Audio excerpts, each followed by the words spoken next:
na sa kasong ito ng impeachment ni Ms. Sara Duterte, kung ito ay tatanggapin ng new Senate, mangyayari niyan na parang bagong impeachment case ito na ipinapile sa bagong Senado. Na siyempre, sa nasasabihin naman ni Ms. Sara, hindi na po pwede yan. Sapagkat kung may bagong impeachment case, sakop ito ng tinatawag na pagbabawal sa ating saligang batas na hindi pwede magkaroon ng dalawang impeachment case sa loob ng isang taon. Konkretong paliwanag ang COMELEC dito sa issue na to. Pero bago ho lahat ng yan, isang like at isang subscribe. Masaya na ho tayo dyan sa mga gusto sumali sa ating community. Yung joint button, nandyan lang ho sa baba. Ayun na nga, rekta na ho tayo dito kay attorney, kalimutan ko pangalan nung si attorney Makalintal. Ito ho, pakinggan ho natin ang paliwanag niya kung bakit wala na yung, yung impeachment nitong si VP Sara. Doon sa impeachment ni Sara. Well, kapag ang impeachment case ni Sara Duterte ay sinimulang dinggin sa June 2, katulad na sinasabi ni Senator Chis Escudero, ay patay na ang nasabing impeachment case na yan kasi wala ng panahon ang present Senate na ito ay matapos hanggang June 30. Kasi maliwanag sa Rule 44 ng Senate Rules mismo na kapag ang Kongreso ay nag-terminate o natapos ang kanilang Congress sa panahong ito, hindi na po pwedeng i-take up yung previous matters and proceedings. Ibig sabihin, yung nakabimbin ng mga kaso, mga nakabimbin ng mga bagay na dapat na tinitake up ng present Senate, hindi na pwedeng buhayin doon sa bagong Senate. Maliban na lamang kung yung bagong Senate ay bubuhayin nila muli ito. Pero, kung ito'y bubuhayin nila, ikukonsider yan na as if they were presented for the first time. Na sa kasong ito ng impeachment ni Ms. Sara Duterte, kung ito ay tatanggapin ng new Senate, mangyayari niyan na parang bagong impeachment case ito na ipinapile sa bagong Senado. Na siyempre, sa nasasabihin naman ni Ms. Sara, hindi na po pwede yan. Sapagkat kung may bagong impeachment case, sakop ito ng tinatawag na pagbabawal sa ating saligang batas na hindi pwede magkaroon ng dalawang impeachment case sa loob ng isang taon. Pwedeng senaryo. Yariho itong yariho si Tambaluslus dito. Lahat ho ng pinagkagastusan at pinagpaguro nila diyan sa House of Representatives, mababasura lang ho dahil diyan sa dahil sa paliwanag na yan itong si attorney, no? Sa tingin ho natin, noon pa man din talagang i-raise ho sa i-raise ho na issue ng kampo nitong si VP Sara. Pero kung sakali mang matuloy talaga yan at magkaroon ng balagbagan dyan sa impeachment trial na yan, handa ho itong si VP Sara. Diba? Doon sa pinakahuling interview niya, talagang gusto niyang matuloy ang impeachment na yan para talagang mapaliwanag niya ang kanyang side. Diyan ho kasi medyo magiging fair ang laban. Doon sa House of Representatives, kahit hong paliwanag ni VP doon, wala hong doon, wala ho siyang katuwiran doon. Wala hong makikinig sa mga paliwanag niya doon. Kasi hindi pa ho nag-uumpisa ang pakay ho talaga ng mga congressman noong mga panahon na yon, nung nandun sa Committee on Good Government nitong si Joel Chiway, ang pinag-uusapan niyang yung mga naging basihan ng impeachment ni VP Sara, wala ho talaga silang planong makinig sa mga paliwanag. Bagkus, ang gusto lang ho nila ay makapaghanap ng ebidensya na para masampahan ng impeachment itong si Vice President Sara Duterte. Dito sa bahagi ng video natin na to, pakinggan natin naging interview nitong si George Garcia dito kay Ma'am Pinky Webb. Ba kayo? Nakapagpahinga na ho ba kayo? Ay, hindi pa po Ma'am Pinky kasi po pagkatapos dito po ng ating national local elections, tuloy na po kami sa paghahanda naman din kasi kasabay din naman po, maliban sa binanggit nyo na barangay and SK elections, meron po tayong Bangsamoro parliamentary elections na October 13, Ma'am Pinky, and therefore, hindi po pwede tayo mag-relax o magpahipahinga kasi po, 5 months lang po ang nabigay sa atin na palugit para mapaghandaan yung napakalakit, napaka-importante na Bangsamoro parliamentary election. And syempre po, yung naman pong manual na election na barangay and SK na naman ng December 1. Yeah, to be clear about that, ang mangyayari ho kasi for the December 1 barangay and SK elections, this is going to be manual voting because, as you mentioned in the past, you need a law for this to be automated. Tama po ba, Chairman? Tama po kayo, Ma'am Pinky. Although nagpa-pilot test tayo noong nakarang barangay SK, 3 areas dyan sa Dasmariñas, Cavite, nag-pilot test tayo ng automated election. Napakaganda kasi 30 minutes lang, alam na kung sino yung barangay chairman, barangay kagawad at saka yung mga SK. Kaya lang kung ito pwedeng gawin natin sa buong bansa, mukhang talagang dapat pong kakailanganin ng batas para po maisagawa po natin. Pero kung gusto rin po naman ng iba, yung hybrid election na pinupush ng iba na dapat may manual tapos may automated, wala rin pong problema yan. We can do that if only there is a law that will allow the COMELEC to proceed with that kind of setup. Maybe it's best to help us understand why the elections, for example, the midterm elections or the national elections, are fully automated. Yet, pagdating po sa barangay and SK elections, ay mano-mano pa po. Yes, Ma'am Piggy, only because of the law. The law provides that yung Republic Act 9369, yung automated election law, sabi, basta pag national and local election, kinakailangan automated yan. Pero meron naman pong batas naman, yung ating Omnibus Election Code na pagka po barangay and SK elections, yan naman po ay manual. So it's just a matter of amending the law. Alam niyo po, in all fairness, kahit sabihin na natin madaming issues na, at madaming pinupukol na mga bagay-bagay sa automated election, pero Ma'am Pinky, wala po tayo kahit isa na failure of election nitong national and local election. Ibig sabihin, Ang problema kasi, George, hindi nyo papahintulutan na magkaroon ng ganon. Ang kabuuan ng eleksyon, napakalaking failure niyan. Ika nga, na binigay na mandato sa inyo ng sambayan ng Pilipino para bantayan ang boto ng bawat isang Pilipino. Paano ho tayong hindi nagkaroon ng failure? Mantakin nyo ho yun. Mahigit 16 million na boto overvote. Ha? Yan nung si Chito ay yung nag-post nung kasagsagan ng eleksyon. Binilang ho niya, siyempre yun ho medyo malalim sa politika, kaibigan nitong si Mayor Baste Duterte. Talagang binilang niya kung ilan yung mga binoto niyang senador. At pagpasok niya dun sa makina, overvote po. Overvote ho yung bilang ng makina dun sa kanyang balota. Ilang milyon ho yung mga naka-encounter ng kahalintulad na pangyayari doon kay Sir Chito, mahigit hong 16 million. At yung 16 million na yung karamihan ho sa mga nagsasabi na overvote sila, bagkos 10 lang ang binoto nila, mga kandidato lang ni dating Pangulong Rodrigo Duterte, mahigit 16 million. Ganun ho kapalpak yung nagdaang eleksyon. Kaya kung maaari, kung sino man ang hahawak dyan sa Committee on Electoral Reform sa Senado, dapat pagtuunan ho talaga ng pansin yung susunod na 2028 presidential election. Dahil talagang etong si George Garcia, walang yaho itong mama na to. Lahat ho ng palusot gagawin ho ng mama na to. Siyempre, sa sa balikat niya nakasaalang-alang. Kahit na napakaraming kapalpakan, kahit na napakaraming problemang kinaharap, ang dating, ang gusto ho nilang palabasin sa sambayan ng Pilipino, naging matagumpay in general yung nagdaang eleksyon. Bagkus hindi naman ho talaga yun ang nangyari. Maging sila alam ho nila na yung mga makina napakahaba ng pila, yung mga makina nag-overheat, yung makina linuluwa yung mga balota. Kumbaga idinaos lang ho talaga, ipinilit lang kasi kung sakaling magkaroon ng issue talaga yung botohan na yan, yung mga susunod talagang pagka ginamit to yung mga automated election na yan, yung mga makina na yan, wala na hong magtitiwala dyan. Kaya kailangan ho talagang itawid nitong si George Garcia itong 2025 midterm election. Siya kanya ho ika nga, kinwestiyon na yung makina na yan, yung Miro system na yan diyan sa House of Representatives.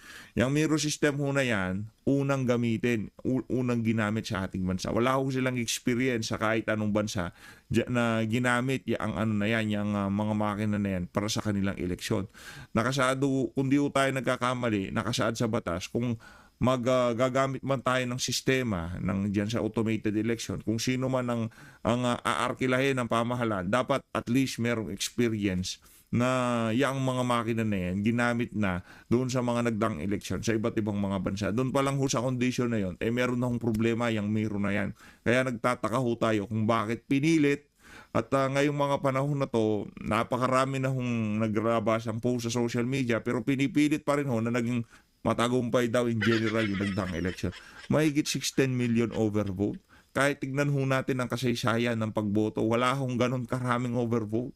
1 milyon, 2 milyon, 1.5 milyon, ganun lang ho. Pero yung 16 million overvote, ano ho yun, ika nga, unprecedented yung bilang ngayon.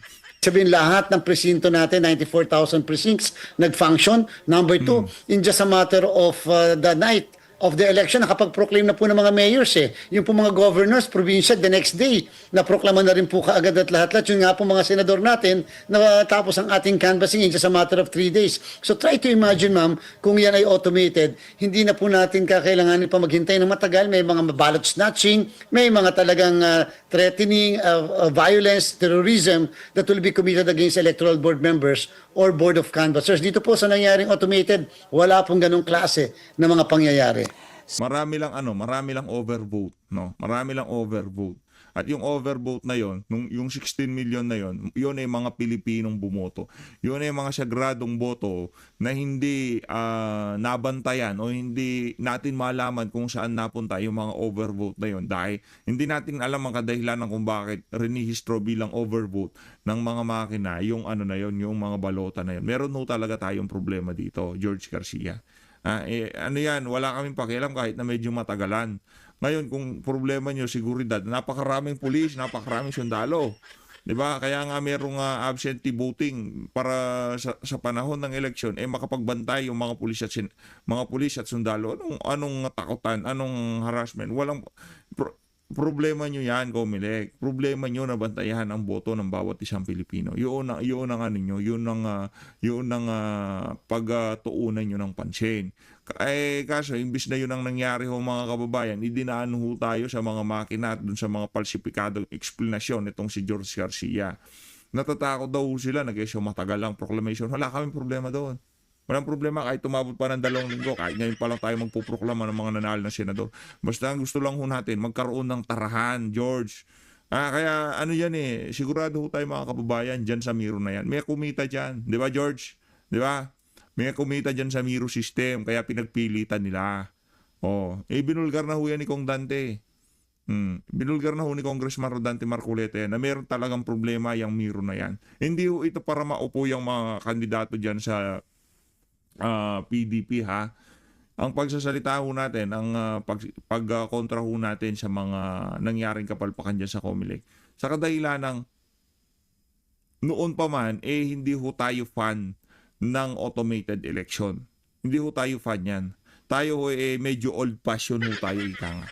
Gusto ho natin magkaroon ng tarahan sa bawat presinto na kung saan ang bawat isang boto nabibilang, nababanggit, na isisigaw ng kung sino man taga Comelec ang pagbasa ng mga pangalan dyan sa mga balota na yan. Yun ang gusto natin.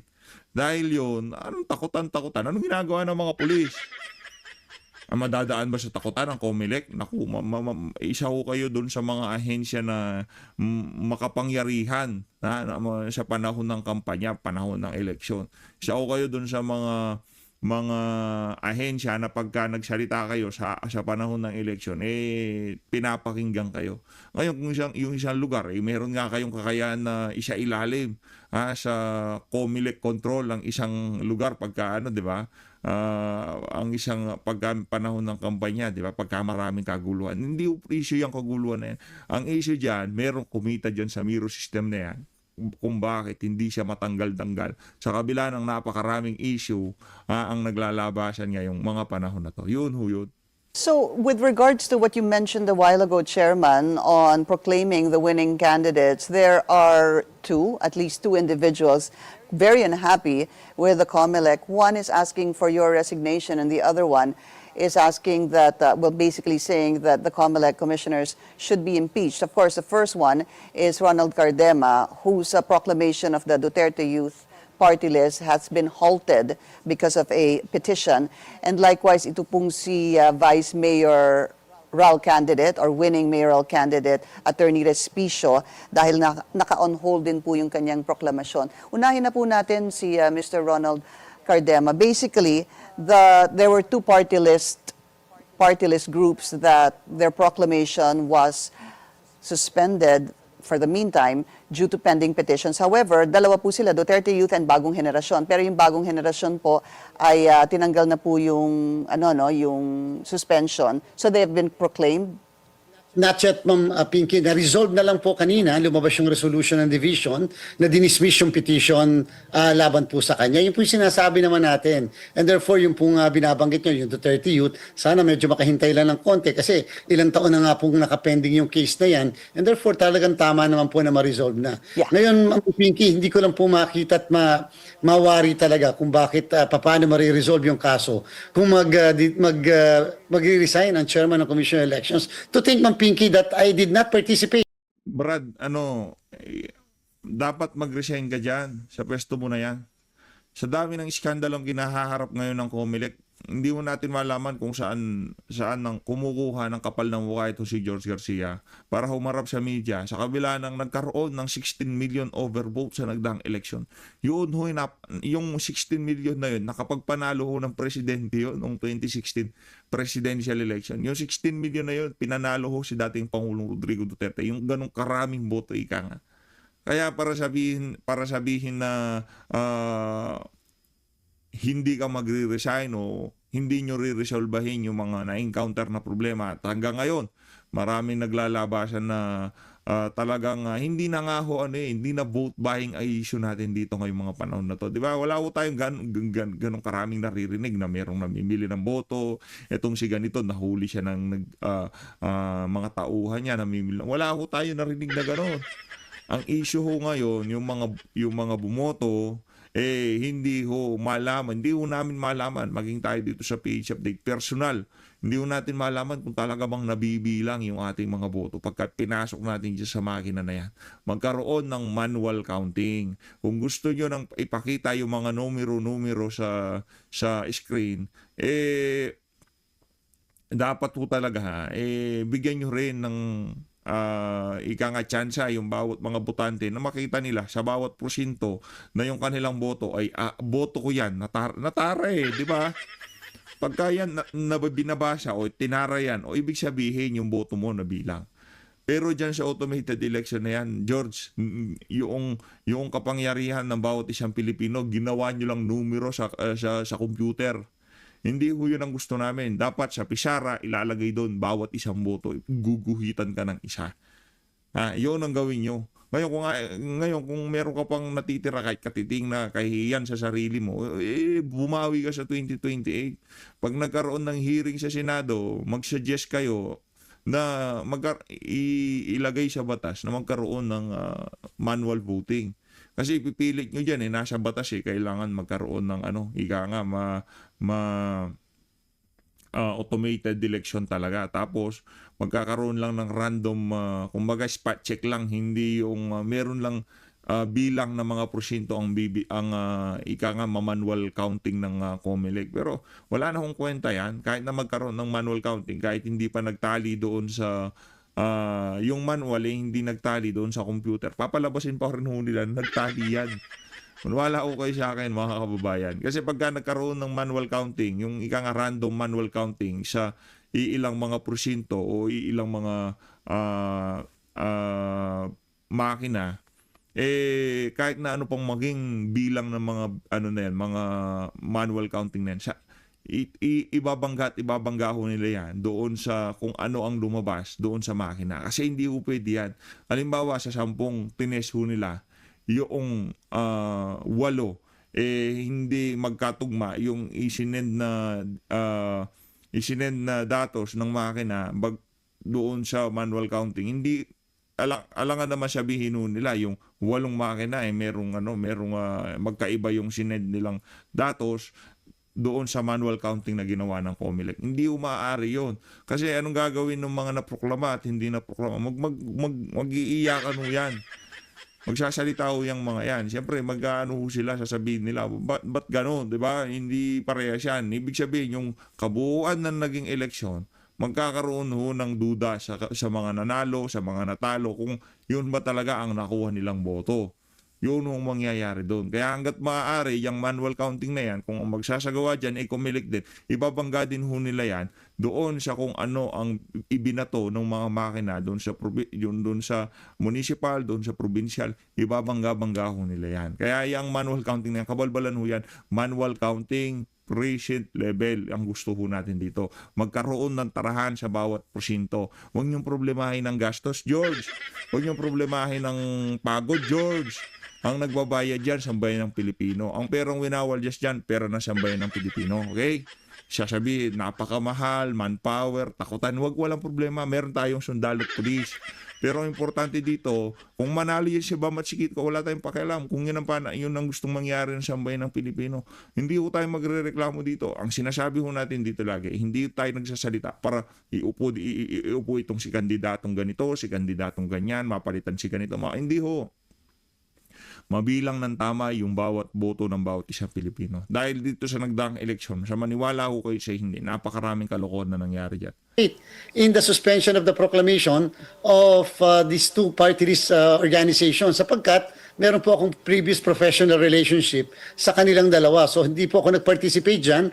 Yung pong 6 na mga kasamahan ko sa National Board of Canvassers, sila po unanimously ang nag-suspend ng proclamation ng dalawang party list po na ito. So at again, yung cases po kasi nila parehas ay nakapending hindi po sa NBank. Nakapending po yan sa division ng COMELEC. So, ibig sabihin, wala pong participation ang commission chairman sa mga kaso po na binabanggit. Just looking back at this issue, Chairman George, galit na galit po itong si Ronald Cardema dahil nga ang nasabi because of the hindi po sa pagtuloy sa kanilang proklamasyon, ang sinabi ho kasi ng COMELEC is that due to serious allegations involving grave violation of election law that was filed by, no? So, ang sinagot po dito ni Mr. Cardema, very serious pala yung kaso na yun eh. Bakit yung huling hearing noong December 2019 pa? Nakalagay nung 1 month, mareresolve na nun. Bakit kalahating dekada na, di nyo pa nire-resolve? Gaano pala ka-serious? Yun lang yung kaisa-isang sinabi kahapon. Basically, let's try to understand the situation, Chairman. I also looked into this. 2019 pa ho kasi ito final ng ilang mga individual, namely Ria Magtalas, Abigail Tan, Raina Punzalan, and Ross Angcos. No? Basically, from my understanding, sir, it was because of lack of publication and lack of hearing. So, but this was back in 2018, if I'm not mistaken, or 2019. Bakit ho nagtagal? Bakit ho hanggang ngayon ay hindi pa ito resolved? Ma'am Piggy, of course, I cannot answer. Wala pa naman tayo ng 2019 dito sa commission. I cannot answer for the previous leadership or membership of the commission. Siguro nga po dahil nandito tayo ngayon, sana naman po ma-appreciate yung fact that we are now trying to resolve kahit na mga pending cases several years ago. And yun nga po yung commitment natin, nalilinisin natin ang lahat ng mga pending cases sa commission. In fact, sana naman po ma-appreciate that we have an 86% disposal rate ng Commission NBank sa kasalukuyan, and therefore wala na po halos kami mga pending na mga cases. Dati po nung dumating ako dito, Ma'am Pinky, 16, 19, 2022 cases pa. So na-resolve na po natin lahat ng yan, kaya po ang mga pending na lang namin dito ayan pong mga bagong kaso, at saka yan po yung mga natitira na cases po na yan. So, mas maganda na po siguro ito yung tamang pagkakataon na ma-resolve yung case na to. Kesa later pa, paano kung wala na tayo dito, o paano kung magbimbi na naman po yung kaso, and therefore later po, tsaka po ma-resolve yung case. So, siguro po ito yung tamang pagkakataon, at kaya nga po sinabihan natin yung mga nasa division commissioners and members na kung ano yung mga pending cases na paki-resolve na without particularly referring to any of these cases. So, nagkataon naman po na yung palang kasong yan ay matagal lang naandyan, and therefore kasama po sa mga pinapa-resolve na po nating lahat. But you were there since 2022.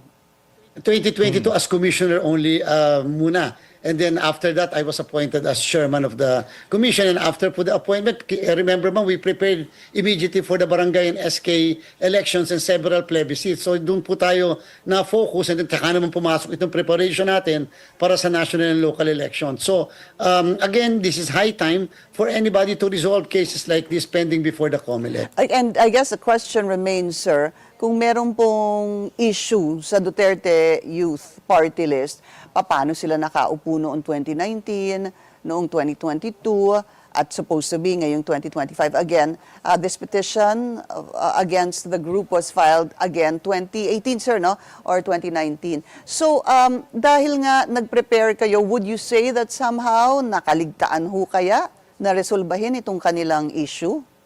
Hindi ko po, again, mahirap po kasing nagbigay ng statement patungkol sa nangyari before. Basta ang importante, Ma'am Pinky, ganito po yun.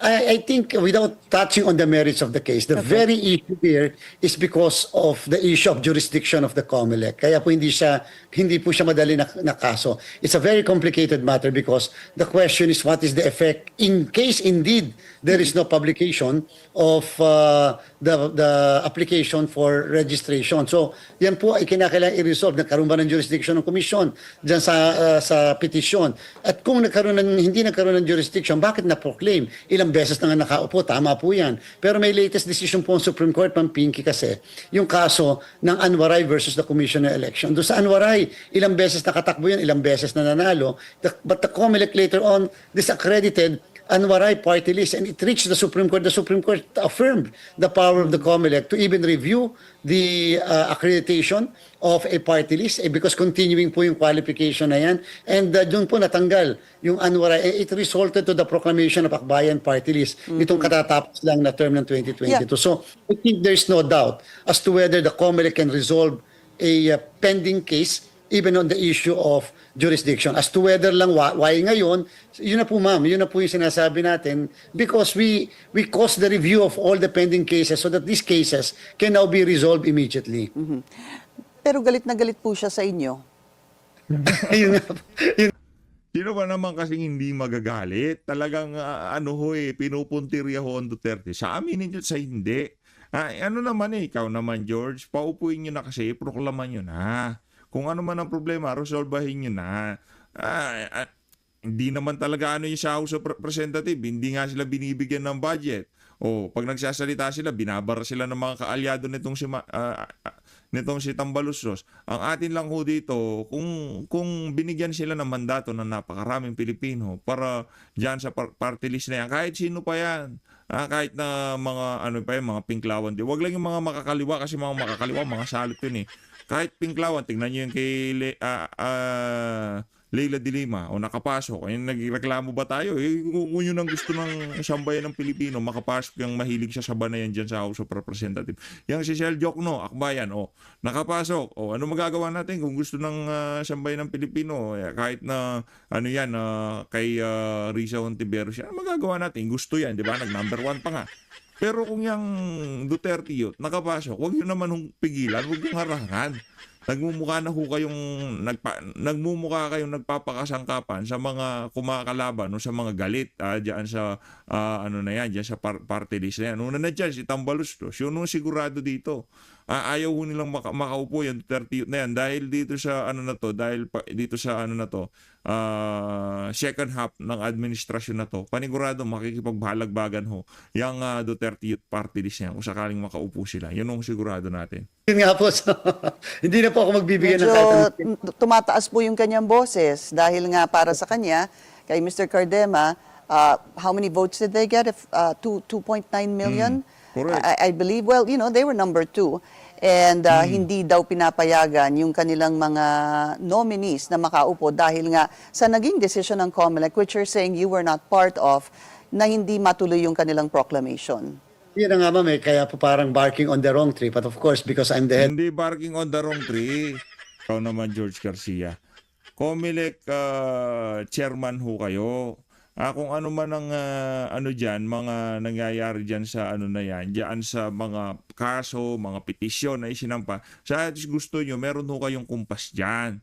Ngayon, sinasabi nyo yung kay Cardema kung bakit galit na galit siya, maling tao ang kinagagalitan niya. Kayo ho ang boss diyan sa COMELEC. Ngayon, ayaw paupuin yung kanilang mga party list yan. Meron ho talaga tayong problema. Kahit sino magtataas ng boses sa inyo. Yan ho, binigyan ng, hindi ho para sa inyong hindi ho para kayong magsabi na yan, hindi dapat maupo yan o maupo yan.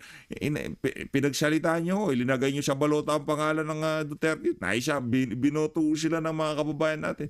Ang tanong, bakit hindi nyo ho sila bakit hindi nyo hayaang makaupo yung mga representante ng Duterte Youth dyan sa House of Representatives? Yun lang naman ho. Binigyan sila ng mandato. Pangalawa ho sila sa pinakamarami. Hindi dito para kampiyan natin itong si Ronald Cardema. Ha? Hindi ho yun. Ito yung dapat gawin na maigi yung trabaho ng COMELEC. Hindi yung pagkakalaban ng pamahalaan. Pinipigil-pigilan yung mga proklamasyon, yung dapat sana ano na yan, ika nga na nasa House of Representatives na, di ba? Ngayon nangyayari, nagsasalita sila, nagkakaroon ng kaliwakanan press conference yan. Napapanood nyo na yan. Pagkatapos ng video na to, subukan nyo natin pasadahan yung naging press con ng nitong sila Ronald Cardema. Head of the commission, maybe that's the reason why he's barking on the entire commission represented by me. But come to think of it, I did not participate nga po. Very clear yung aking boto doon po sa NBOC resolution. So how can you blame somebody who did not participate even in the deliberation on the non-proclamation? So, but just the same, because I'm the head of the commission, so I guess the responsibility should always fall on whoever is the head of the agency. And in the final analysis, the buck should stop to somebody, and that somebody should always be the head of the commission. That would be you, sir. Any information on when or how soon this issue can be resolved? If I'm going to answer that question, although I have information, then perhaps that will be preempting the action of the division. The case is now with the division, ma'am, of the commission, of which the members of the division are practically different commissioners than the commissioners of 2019. Hindi po sila yung 2019, ito po yung mga bagong commissioners, and I doubt kung nandun na sila. Wala Yung pong mga natira, sir, from 2019 to now? Wala na po. Retire na po lahat yung mga nasa 2019. But would you say soon, sir? This will be resolved soon? Ganito po, Ma'am Pinky, para maliwanag. Even if a party list is proclaimed, or even the nominees were proclaimed the other day or just the other day, the COMELEC retains jurisdiction. Meaning to say, we have jurisdiction until June 30, 1201. Because according to the Supreme Court in the case of Reyes versus Comelec, yung Reyes versus Comelec, ma'am, that involved a congressional position in Marinduque. Ngayon po, sa Reyes versus Comelec, the Supreme Court said that there are 3 requisites before the Comelec will lose jurisdiction. Number 1, there should be proclamation. Number 2, there should be a valid oath. Number 3, there should be assumption to office. Dinagdag po ng Supreme Court, Ma'am Pinky, yung pangatlong requisite, assumption to office. So meaning to say, hanggat kahit pa may proclamation ng isang party list organization or nominee, kahit pa meron siyang oath, kahit sa barangay chairman or sa isang notary public, basta wala pang assumption to office, which is June 30, the COMELEC will still have jurisdiction. However, if the 3 requisites were complied with, by 1201, the COMELEC will lose jurisdiction. And therefore, under Article 6, Section 17 ng Constitution, the HRET, the House of Representatives Electoral Tribunal, shall be the sole judge of all election returns and qualifications of the members thereof. Lahat po sa kanila sa House, pupunta po sa HRET pagkatapos po ng June 30. Yes, Ma'am Alright. Pinky. So, Okay. sa kasalukuyan, the COMELEC retains jurisdiction. And another one, sir, Attorney Respicio, also very unhappy, medyo mataas din po yung kanyang boses, at sinasabi nga niya na siya ang nanalo sa kanila doon po sa Isabela, and yet his proclamation is being stalled pending what, sir? I think there's also a disqualification case filed against him, and that is also pending before a division. Yun nga, Ma'am Pinky, kita nyo naman po, it's so unfair. Pero okay, again, I'm willing to accept the reality that you will be blamed even if you are not a participant, because I'm the head of the commission, but the cases are pending in the divisions of the commission, and therefore it's the divisions of the commission, of which the chairman does not have any participation, that will have the final say on how the cases are to be disposed of.